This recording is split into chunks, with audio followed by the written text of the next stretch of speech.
है news nation network और आप देख रहे हैं चुनाव की महा कवरेज अजय कुमार और पीना त्यागी के साथ।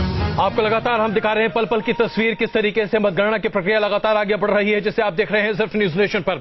510 सीटों के रुझान सामने आ चुके हैं 543 सीटों में से, जिसमें भारतीय जनता पार्टी गठजोड़ 290 सीटों पर आगे बढ़ती हुई दिखाई दे रही है। कांग्रेस गठजोड़ 78 सीटों पर आगे बढ़ती दिख रही है। वामपंथी दल पूरा का पूरा 10 सीटों पर आगे बढ़ता दिखाई दे रहा है और अन्य के खाते में 132 सीटें जाती हुई दिखाई दे रही हैं। जाहिर सी बात है, कांग्रेस गठजोड़ 100 का आंकड़ा भी पार करता हुआ नहीं दिखाई दे रहा। यह अपने आप में अप्रत्याशित इसे कह सकते हैं, क्योंकि ऐसा प्रदर्शन शायद कांग्रेस और कांग्रेस के तमाम सहयोगी दलों ने आज तक नहीं दिया होगा। यहां तक कि 1977 में भी कांग्रेस की इतनी बुरी स्थिति नहीं हुई थी जो आज होती हुई दिखाई दे रही है। और यह शायद कांग्रेस के लिए आत्ममंथन का इससे बड़ा मौका और कुछ नहीं हो सकता।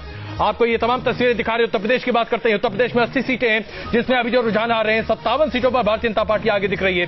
कांग्रेस 8 सीटों पर अपनी बढ़त बनाए हुए है, समाजवादी पार्टी 11 सीटों पर और बीएसपी 3 सीटों पर। जाहिर सी बात है, इन आंकड़ों में अभी फेरबदल हो सकता है, लेकिन अगर ऐसे आंकड़े आते हैं तो वाकई में विश्लेषण का एक बड़ा मौका सामने आता हुआ दिखाई देगा। और बिहार की तस्वीर भी हम आपको दिखाते। 17 साल पुरानी दोस्ती टूटी, लेकिन उसका फायदा यहां पर बीजेपी को होता हुआ दिख रहा है। और जो तमाम सर्वे थे उनसे कहीं ज्यादा फायदा यहां पर बीजेपी को होता हुआ दिख रहा है। बीजेपी 26 सीटों पर यहां पर फिलहाल रुझान में आगे चल रही है। कांग्रेस के खाते में 2 सीटें फिलहाल आगे चल रही है। आरजेडी ने खाता नहीं खोला है, जेडीयू ने फिलहाल अभी तक खाता नहीं खोला है। जो शुरुआती रुझान जो हमारे पास आ रहे हैं, तो जिस तरीके से ये तमाम चीजें सामने आ रही है, स्पष्ट होता हुआ दिखाई दे रहा है कि अगर ये रुझान अपने आप नतीजों में तब्दील हो जाते हैं तो अपने दम पर एनडीए अपनी सरकार बना सकती है, कि स्थिर सरकार बना सकती है।